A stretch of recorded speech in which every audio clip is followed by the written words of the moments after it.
Hello everyone, Vulcan here, and today's episode of RWBY had a lot going on. First of all, I'm glad that I've held off from posting my theory on the White Fang because one thing I didn't suspect was that Ilya would be the one who was spying on Blake. But more on that later. What was really nice about this episode was the fact that we got to see all the girls in a single episode for the first time in this volume, aside from the opening that is. While they didn't all appear together, it was still very good. Now, I'm gonna be working through all of them in order of appearance, starting with Yang, of course. We can see that Yang and Tai have been training together for weeks, which is also confirmed by Yang's statement. This also gives us a bit of a time frame to work with. We now know for certain that this volume has lasted a couple of weeks. The way I see it, this means that this volume has had some periods of empty space, so to speak, wherein nothing happened. I expect this space took place between episodes 4 and 5. I say this because episode 4 ended with Yang putting on her new arm for the first time, and Team Ranger had just reached Higanbana. Their journey from there to Onigiri could have taken any given amount of time. Blake's and Son's trip to Menagerie could have also taken this much time. I wouldn't think that Blake and Son had been there very long between episodes 5 and 8, considering it was only in episode 8 that Blake had her talk with Gira. It's plausible, of course, that they'd spent several days over there. This can also coincide with the amount of time it took for Tyrion to catch up with Ranger after he'd stopped at Higanbana himself. Anyways, back to Yang. We get a pretty good sparring scene between her and Tai. Tai is of course better than Yang, which is to be expected considering how experienced he is. During this scene, he explains something I always thought about whenever I watched Yang fight anyone in previous instances. Yang relies too much on her semblance and doesn't focus a great deal on her skill.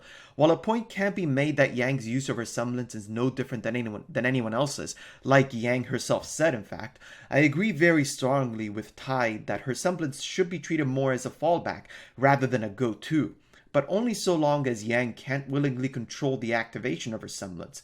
While discussing Yang's semblance is a discussion that deserves its own video, what I do want to point out now is that Yang would greatly benefit from using her head more than her brawn in battle, which again is something that Tai explains in the episode.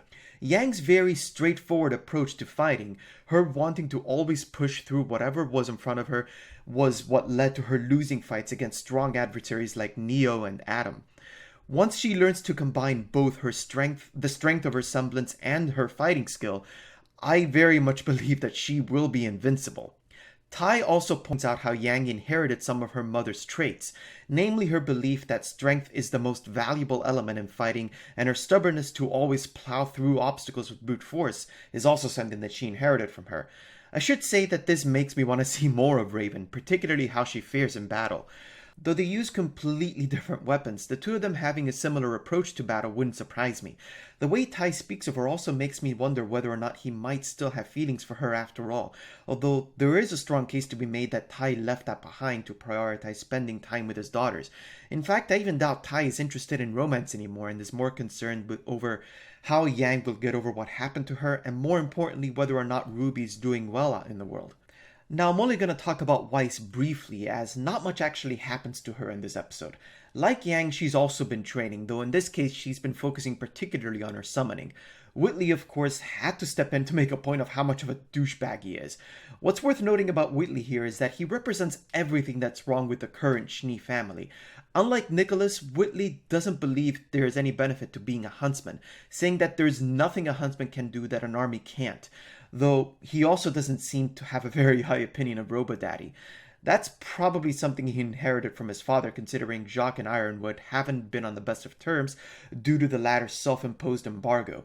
This scene goes to show how much of a difference there has been in the mentality behind the Schnee company. Nicholas believed in becoming a hunter so that he could better understand how hunters work and how to optimize the use of dust for the purpose of battle, as well as creating other technological innovations.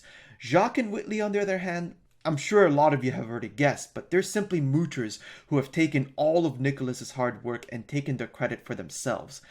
We finish off this part of the episode with Weiss finally able to summon the giant armor from her trailer. When I saw that, I was really happy. One thing I noticed though was that the armor looked a lot smaller than it did in the trailer, so I wonder what's going on with that. And the armor itself also appears to be quite important to the family, as Weiss had a painting of it in her room.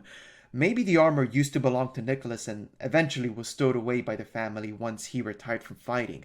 Hopefully we'll also get an explanation for why the armor was possessed by a Grimm. We then move on to Blake, who was chasing the ninja. Hirohei speculated that it would either be Neo or Ilya. Honestly, I thought that it would be someone completely different, maybe a grunt working for someone high within the organization. As I said in previous episodic reviews, it's evident that there are multiple factions fighting each other in the White Fang, or two at least anyways. Adam's faction would be one of them, and given Sadam sent Hazel to ensure Sienna Khan's loyalty, I thought Khan and Adam belonged to the same faction, which of course could still be the case. In the last episode, we also found out that the White Fang don't wear masks in Menagerie, which made me think a couple of things. First, I came to the conclusion that Ilya is part of the peaceful faction in the White Fang and the leader of Menagerie's branch, just like Adam is the leader of Vale's branch. Therefore, there was no way that she'd be associated with Adam's and potentially Khan's extremist activities elsewhere in Remnant. Secondly, I thought the ninja was a spy sent either by Adam or Khan after the Assassin's Creed bros informed Adam of Blake's presence there. This is of course assuming Adam and Khan are working together. Instead, we see that this is in fact Ilya. During their escape, it also appears that she was trying to get in touch with someone using her scroll, which supposedly Blake and Sun managed to get after Ilya makes her escape. Ilya herself appears to be some sort of chameleon faunus, as she can change the color of her body at will. On that note, someone needs to explain to me why Ilya was changing colors randomly without rhyme or reason. Chameleons change colors in order to blend with their surroundings.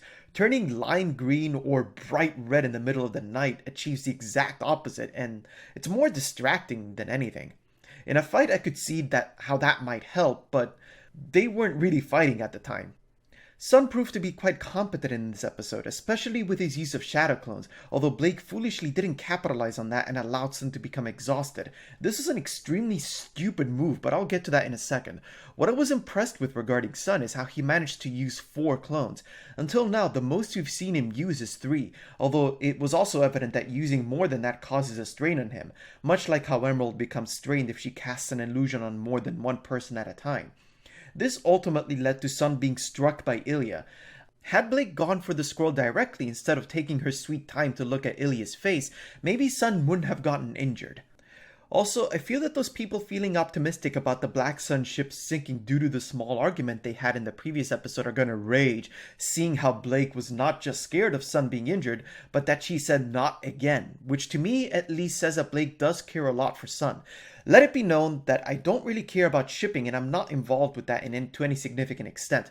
The point I'm trying to make is that everyone who thought Blake cares a lot more for Yang than for Sun should at least reconsider her relationship with him. Bear in mind what I said earlier in this video. Blake's trip to Menagerie took place over the course of several weeks. This means she spent at least that much time on her own with Sun. While there is some friction, a point can be made that they've gotten fairly close to each other until now. It's also worth considering what Sun's character does for Blake. Until now, Blake has shown herself to be quite the cynic and still strongly believes in the White Fang's cause, although she doesn't associate herself with them and wants to achieve her goal of equality in her own way. Sun is the perfect contrast to this. He's optimistic, he's full of life, energetic, and he's smiling in nearly 80% of the scenes he's in. I've done the math, trust me on this. This complements Blake's character perfectly because that's precisely what she needs right now, especially with how she displayed nervousness and fear in the last episode over how her parents may view her after she had run off to join Adam. Lastly, we finish off seeing Ranger carrying Crow on a stretcher. A stretcher? How did they eventually reach a crossroads with directions toward Mistral, Kuchinashi, and Kuroyuri. The post directing toward Kuroyuri had a large cross on it, so you can already conclude that this village was probably no more. Ren later points that out himself and quite adamantly stated that it would be pointless to go there and it would be best to head straight for Mistral instead.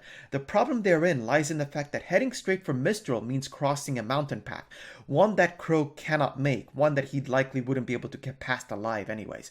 Ren's insistence not to head over to Kuroyuri is curious. It could be that that's the village he came from originally, despite earlier hints that he was actually from Oniyuri.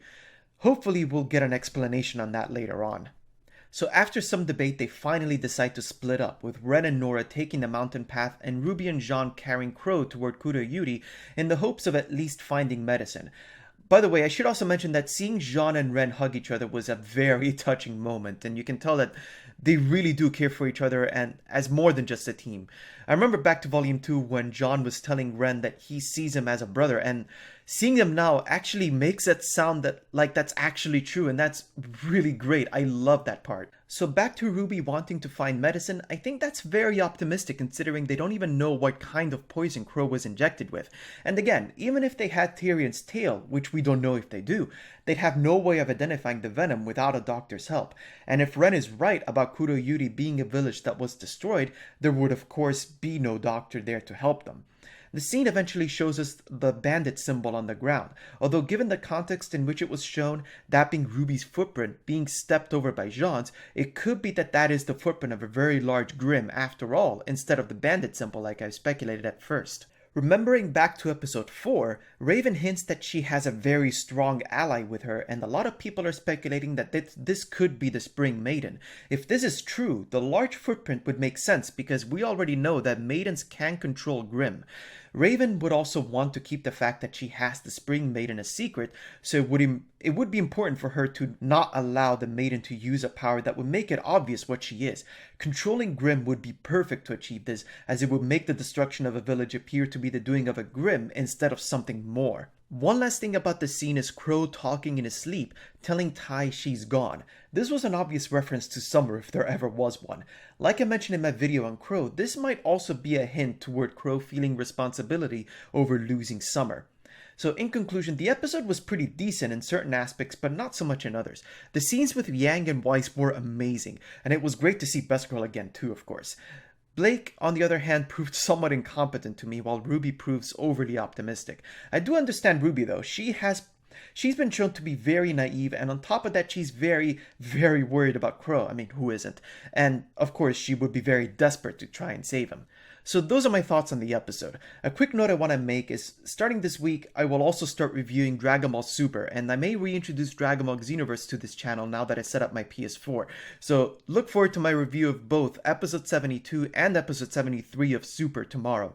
Once more, let me know your thoughts down in the comment section below, like this video if you did, and subscribe to my channel for more. And hopefully I will see you around. By the way, Zwei was the true MVP of this episode.